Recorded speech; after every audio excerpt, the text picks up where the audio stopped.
Oh my God, I'm so busy. Is this not probably the most overused and stated thing that people say every day? Like, how many times do you hear that in a day? How many times do you say it in a day? A lot, right? Everyone says that. Today we're going to talk a little bit about this statement and some things for you to think about and some things that you can do. My name is Bridget Krasowski, and I help busy people figure out ways to make time in their day to work out, to eat clean, and to sleep more soundly so that they feel better about themselves mentally and physically. Okay, so I was thinking about this today because it's kind of become a little bit of a joke with my family, just that phrase in general. And it's kind of like white noise to me at this point because everybody knows that we all have 24 hours in the day. We all have the same amount of time to get the things done that we have to do and that we want to do. But saying I'm so busy, like, what does that actually mean? And how do you feel when you say it? And how do you notice that people react to you when you say it? Maybe you don't even notice and you're so used to it and it doesn't even bother you and it's not a concern. If not, that's fine.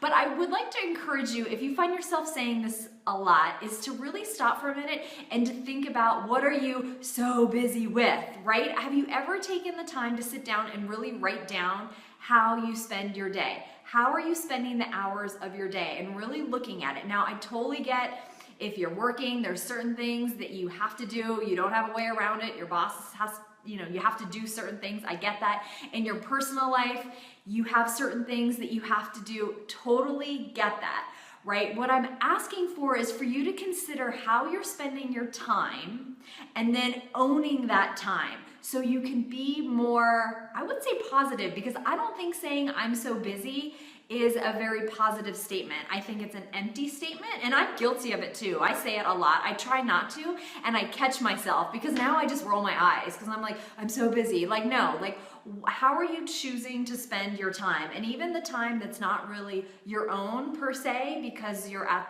the will of your boss or your children or your spouse or somebody else that you're accountable for, how are you owning your time and how are you communicating about that? I think it's really important because we largely choose how we spend our time and we choose how we communicate and feel about our time, right? It's not up to anybody else. It's up to us to own the decisions that we're making. So if you can't tell, I feel like pretty strongly about this because it's also something that I've fallen into a trap recently where I feel like I have no time at night to do the things that not only I want to do, but that I have to do. Like certain things that you just like have to get done, right? And it needs to happen and you need to figure out a way to make the time to do this. So I want to encourage you to try this exercise. Sit down, take a piece of paper, write it out, how you spend your day, and really take a look at it and really see how you're spending your time. Is that how you want to be spending your time? Is there a way you can flex to take some things off your plate,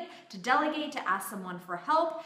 Think about these things and then take ownership for how you're spending your time and think about how you communicate what you're doing with your time because we all have the same amount of time. All right, that's what I wanted to share with you today. I hope you're having an awesome day, and I look forward to talking to you next time.